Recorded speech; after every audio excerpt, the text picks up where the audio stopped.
2 Rois chapitre 12. La 7e année de Jéhu, Joas devint roi, et il régna 40 ans à Jérusalem. Sa mère s'appelait Tsibja, de Beer-Shéba. Joas fit ce qui est droit aux yeux de l'Éternel tout le temps qu'il suivit les directions du sacrificateur Jéhojada. Seulement, les hauts lieux ne disparurent point, le peuple offrait encore des sacrifices et des parfums sur les hauts lieux. Joas dit au sacrificateur, tout l'argent consacré qu'on apporte dans la maison de l'Éternel, l'argent ayant cours, savoir l'argent pour le rachat des personnes d'après l'estimation qui en est faite, et tout l'argent qu'il vient au cœur de quelqu'un d'apporter à la maison de l'Éternel.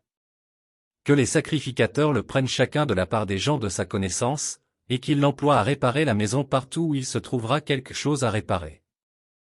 Mais il arriva que, la 23e année du roi Joas, les sacrificateurs n'avaient point réparé ce qui était à réparer à la maison. Le roi Joas appela le sacrificateur Jéhojada et les autres sacrificateurs, et leur dit, « Pourquoi n'avez-vous pas réparé ce qui est à réparer à la maison?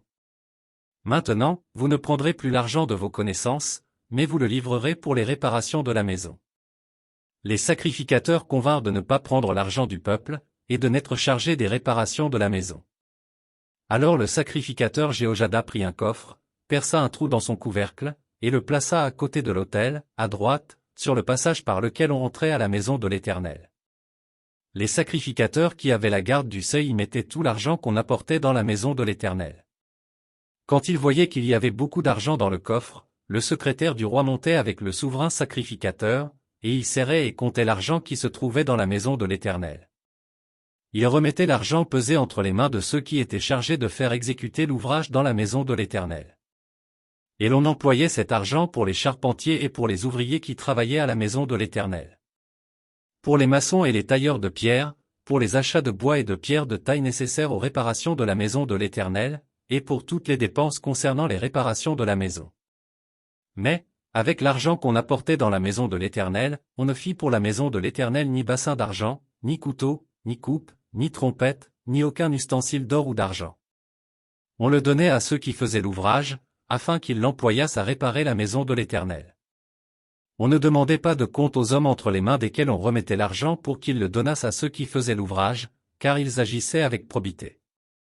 L'argent des sacrifices de culpabilité et des sacrifices d'expiation n'était point apporté dans la maison de l'Éternel, il était pour les sacrificateurs.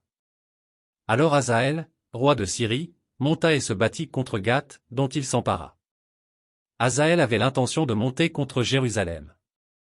Joas, roi de Juda, prit toutes les choses consacrées, ce qui avait été consacré par Josaphat, par Joram et par Achazia, ses pères, rois de Juda, ce qu'il avait consacré lui-même, et tout l'or qui se trouvait dans les trésors de la maison de l'Éternel et de la maison du roi, et il envoya le tout à Hazaël, roi de Syrie, qui ne monta pas contre Jérusalem. Le reste des actions de Joas, et tout ce qu'il a fait, cela n'est-il pas écrit dans le livre des chroniques des rois de Juda? Ses serviteurs se soulevèrent et formèrent une conspiration, ils frappèrent Joas dans la maison de Milo, qui est à la descente de Silla. Josachar, fils de Shimeth, et Josabad, fils de Shomé, ses serviteurs, le frappèrent, et il mourut. On l'enterra avec ses pères, dans la ville de David. Et Amatsia, son fils, régna à sa place.